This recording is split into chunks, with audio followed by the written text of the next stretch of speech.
اصل وجہ اس شب قدر کے اندر دھڑکتا ہوا ناطق قرآن ہے یا قرآن ناطق ہے. شب قدر کی عظمت یہ ہے کہ ملائکہ نازل ہوتے ہیں، صدیوں سے نازل ہوتے ہیں، صدیوں تک نازل ہوتے رہیں گے. تنزل الملائکۃ والروح فیہا باذن ربہم. اس میں کون سی بڑی بات ہے؟ کہ بڑی بات ہمیں پتہ نہیں، آگے کچھ آ رہا ہے، غور تو کرو. تنزل الملائکۃ والروح فیہا باذن ربہم من کل امر. امر لے کر نازل ہوتے ہیں. یعنی سنت الہی میں یاد رکھنا، جب سے کائنات بنی ہے ایک اولی الامر ہمیشہ رہا ہے. اگر ہے کوئی صاحب امر تو ملائکہ اس پہ نازل ہو رہے ہیں. یہ جو شب قدر بنتی ہے وہ نہ نزول قرآن کی وجہ سے ہے، نہ نزول ملائکہ کی وجہ سے، وہ اس صاحب امر کی وجہ سے جس پر ملائکہ نازل ہو رہے ہیں. وجود مقدس حضرت امام زمانہ علیہ السلام جل وعلا شریف پر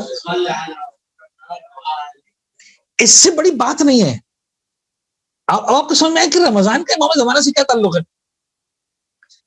مجھے ایسا لگتا ہے کہ رمضان کا سارا تعلق امام زمانہ سے ہی ہے، اس لیے کہ آج پورا عالم اسلام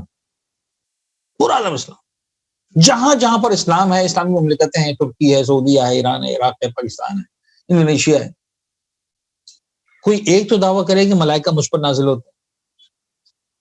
کسی ایک ادارے کا سربراہ، یعنی خدا نہ خواستہ ہمارے مراجعین کی میں عزت، ان کا مقام، ان کا مرتبہ، خدا ان کا سایہ ہمارے سروں میں سلامت رکھے. لیکن کبھی آغا خوئی نے، کبھی آغا سستانی نے، کبھی کسی اور بزرگوار نے، کسی امام خمینی نے، کبھی کسی نے کہا کہ ملائکہ ہم پر نازل ہوتے ہیں نا. سعودی عرب کے حکمران نے کہا، پاکستان کے حکمران نے کہا، انڈونیشیا کے حکمران نے کہا، ترکی کے بادشاہ نے کہا کہ صاحب ملائکہ مجھ پر نازل ہوتے ہیں. تو کوئی تو ہے جہاں پر نازل ہو رہے ہیں، امر لے کر نازل ہو رہے ہیں. تو کوئی ہے وہ مرکز جس پر نازل ہو رہے ہیں، اور اس مرکز کا نام ہے اولی الامر. تو سارے ایام میں ایام ہے رمضان. رمضان کا دل ہے شب قدر. شب قدر کے دھڑکتے ہوئے دل کی دھڑکن کا نام ہے امام زمان. صاحب دل ہو اور دھڑکن نہ ہو تو مردہ ہے. نظر دل آتا ہے، دھڑکن محسوس ہوتی. جس کو محسوس نہیں ہوتی اس سے صرف دل نظر آتا رہتا، وہ ساری باتیں دل کے لیے کرتا رہتا. بابا دل گوشت کے ٹکڑے کے سوا کچھ نہیں، جو دھڑکن ہے اس دھڑکن کا نام ہے امام زمان. اگر یہ بات سمجھ میں آ گئی تو میرے خیال میں میرا موضوع مکمل ہو گیا. یعنی آپ مجھے مزید موضوع بولنے کی ضرورت نہیں.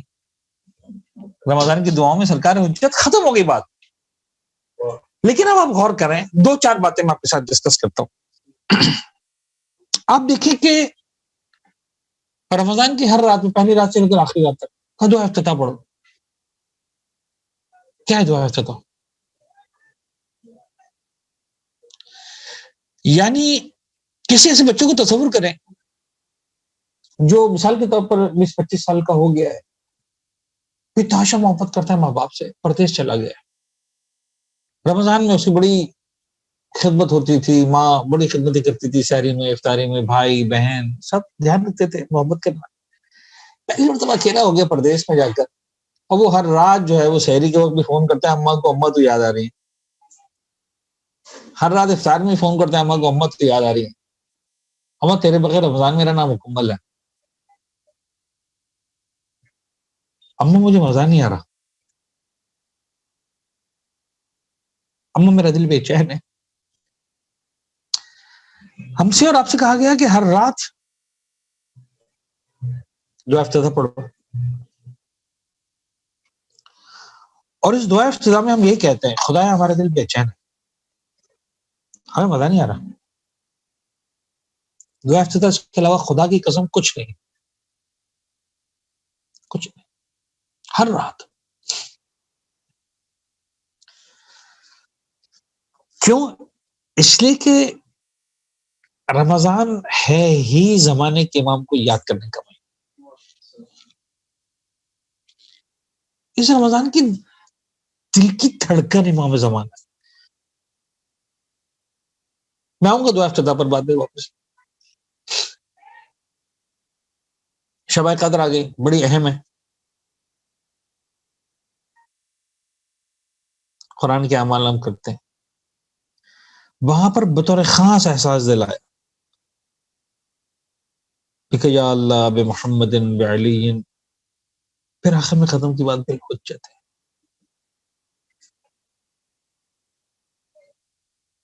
غور کر رہے ہیں کہ کس طرح سے اس مرکزیت کو بیان کیا. میں آپ کو چھوٹا سا قصہ سناتا ہوں، بڑا مشہور ہے. مجھے اس قصے کا دوسرا پورشن نہیں ملا، میں ڈھونڈ رہا تھا، مجھے نہیں ملا. یہ بڑا خوبصورت قصہ ہے، مقدس اردبیلی مشہور ہے.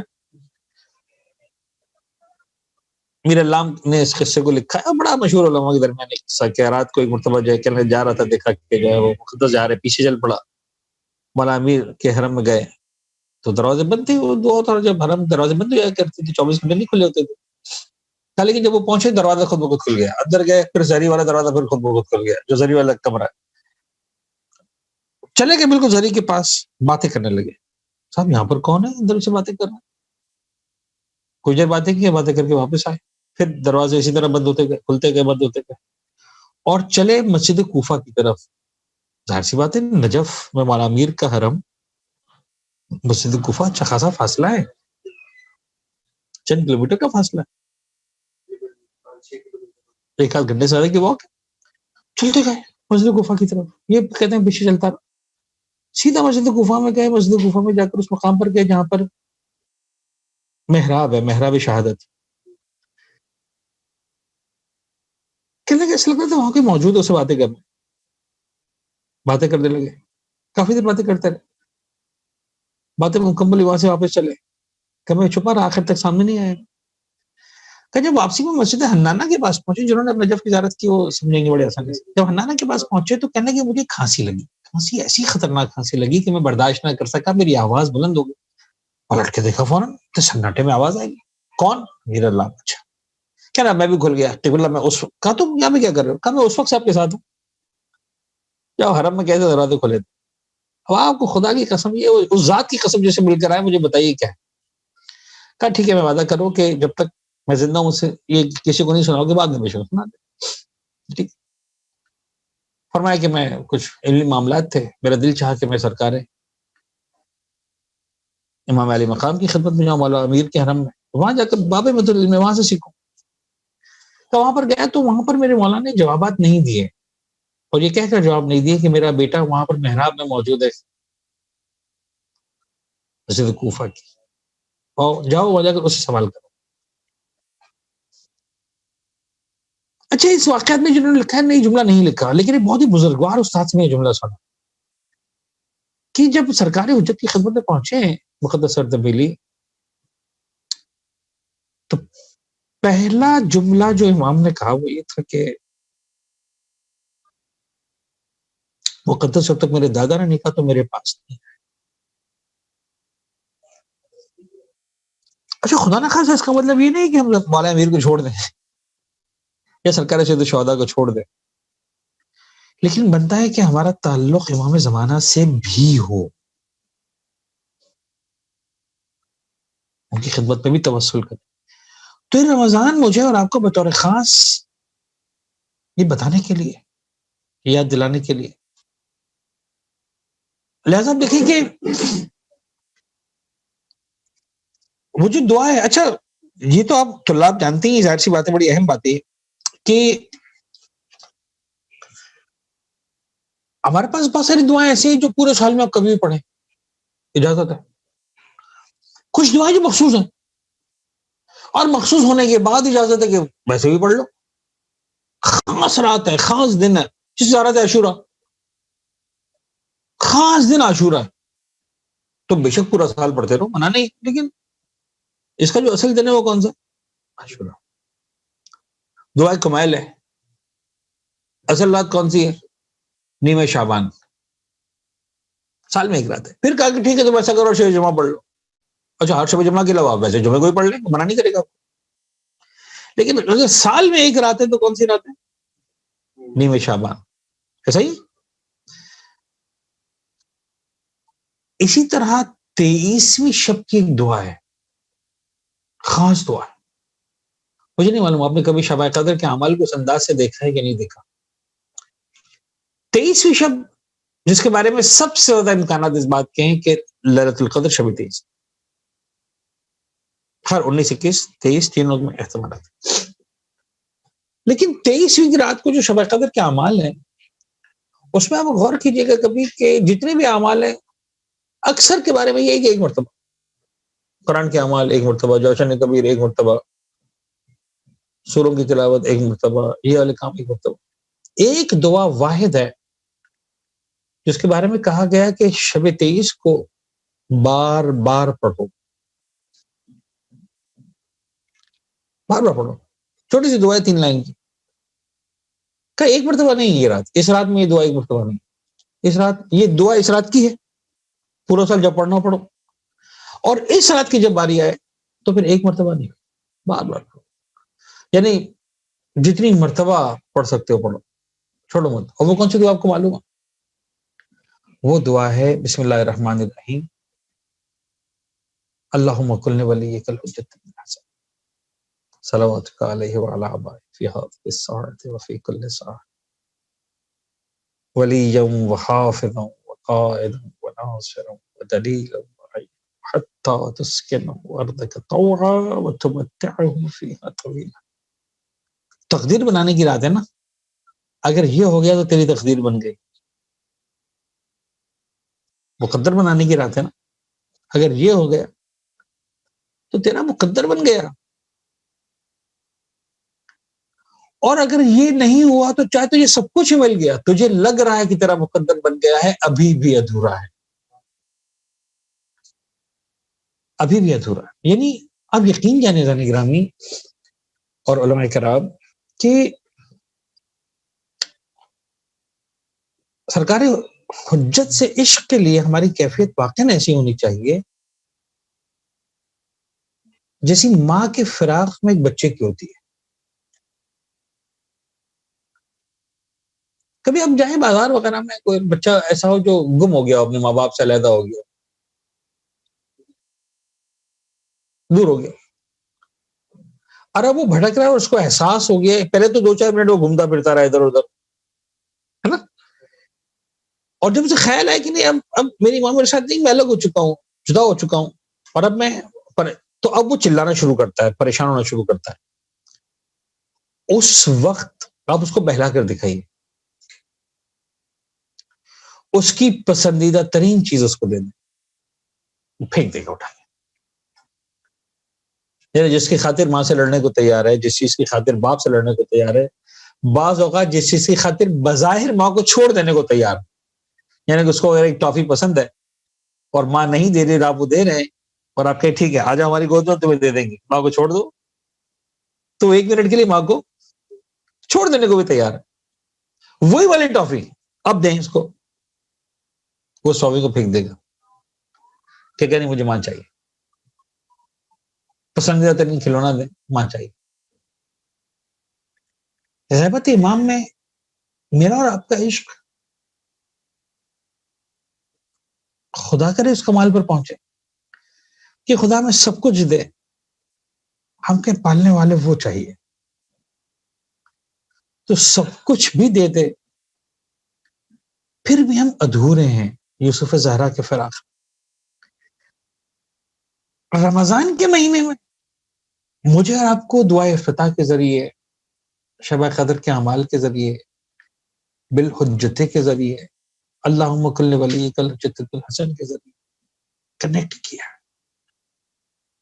قرآن نے تو بڑے ہڈن الفاظ میں کہا تھا، تنزل الملائکۃ والروح فیہا بإذن ربہم من کل امر. یہ امر لے کر نازل ہوتے ہیں، اس لیے شب قدر شب قدر. ورنہ اگر ملائکہ کو نہ آنا ہو، ولی امر کی خدمت میں حاضری نہ دینا ہو، تو پھر کیا شب قدر ہے؟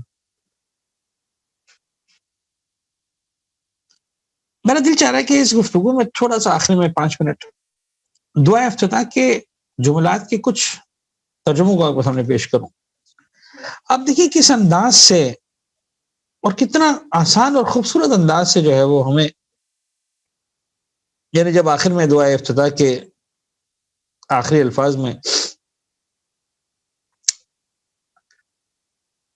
پیغمبر اکرم کی ذات مقدس پر درود و سلام سے آغاز ہوا، اللہم صلی علی محمد عبدک و رسولک و امینک و صفیک، اور اس کے بعد ایک کے بعد ایک معصومین کا نام آیا. سرکار امیر المومنین پر بھی درود سلام ہوا، شہزادی کونین پر بھی درود سلام کی بات ہوئی، حسنین کریمین پر بھی جو ہے وہ اس دعا کے ذریعے درود و سلام بھیجا گیا، ایک کے بعد ایک اہم طاہرین، اور اس کے بعد سرکار حجت کی بات آئی۔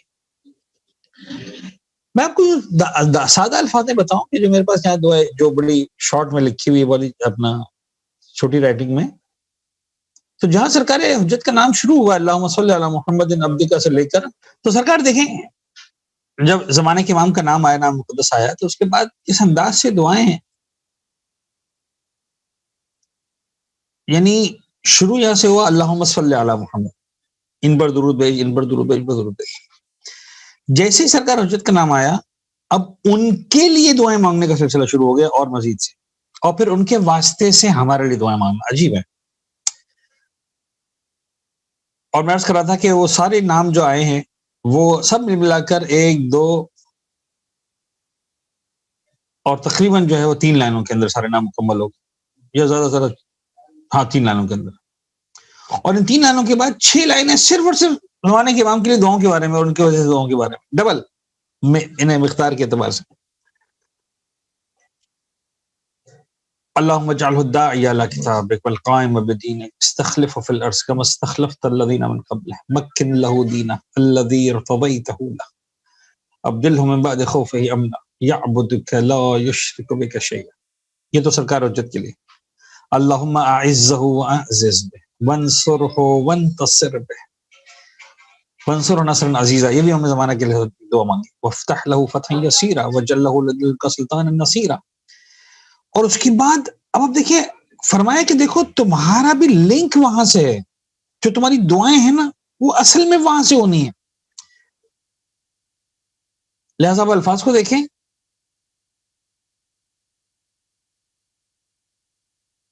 اللہم آثر بہ دینک سنت نبیک حتی لا یستخفی بشیء من الحق مخافۃ احد من الخلق، اللہم انا نرغب الیک فی دولۃ کریمۃ تعز بها الاسلام واہلہ۔ وہ جو حکومت الہیہ قائم ہونی ہے وہ صرف اور صرف اور صرف زمانے کے امام کے ظہور کے بعد ہے۔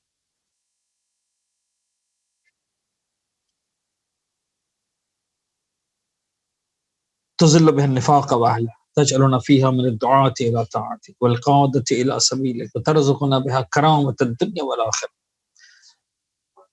اللہم ما عرفتنا من الحق فحملنا وما قصرنا عنه فبلغنا اللہم البم بہ شعفنا واشعب بہ صدق۔ یعنی اب یہاں سے شروع ہوئی دعائیں بالکل خالق عام مومن کی طرح سے خدا کی بارگاہ میں پیش کر دو اپنے آپ کو۔ میں ترجمہ پڑھ لیتا ہوں، عربی پڑھوں گا تو اب ہو نہیں پائے گا، میں آخر کی۔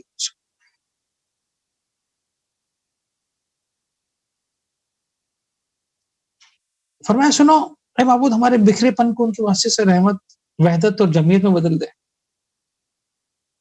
ان کے واسطے سے ہمارے درمیان کے رخنوں کو بھر دے، ہماری جدائی کو ان کے واسطے سے وصل میں بدل دے، ہماری قلت کو ان کے واسطے سے کثرت میں بدل دے، ہماری ذلت کو ان کے واسطے سے عزت میں بدل دے، ہماری تنگدستی کو ان کے واسطے سے بے نیازی میں بدل دے۔ یعنی تنگدستی صحیح معنوں میں ختم ہی اس وقت ہوگی جب اہل بیت، جب کئی آخری وارث تشریف لائیں گے انشاءاللہ۔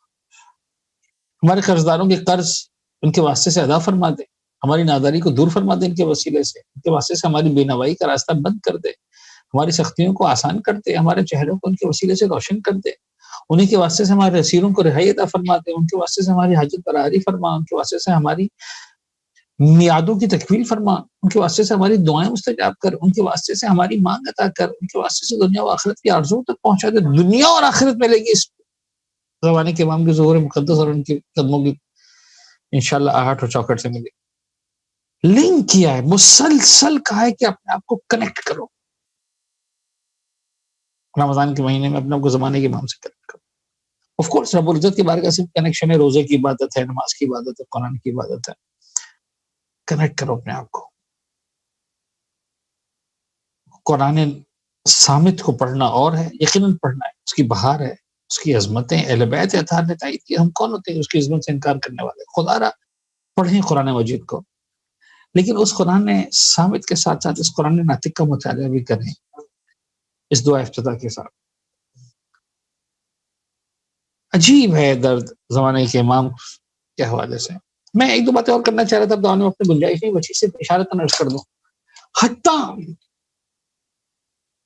رمضان کا مہینہ مکمل ہوا تو پھر اگین ایک دعا جو آپ سے کہا رہا تھا کہ دعاؤں کے ایام خاص، دعائے کمل کی بات کی، زیارت عاشورہ کی بات کی، دعائے سلامتی امام زمانہ کی بات کی، ایک اور دعا کا نام لو، دعائے ندبہ کا، سب 4 عیدوں پر ہے.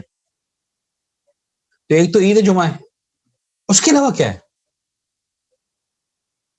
عید فطر ہے، عید قربان ہے.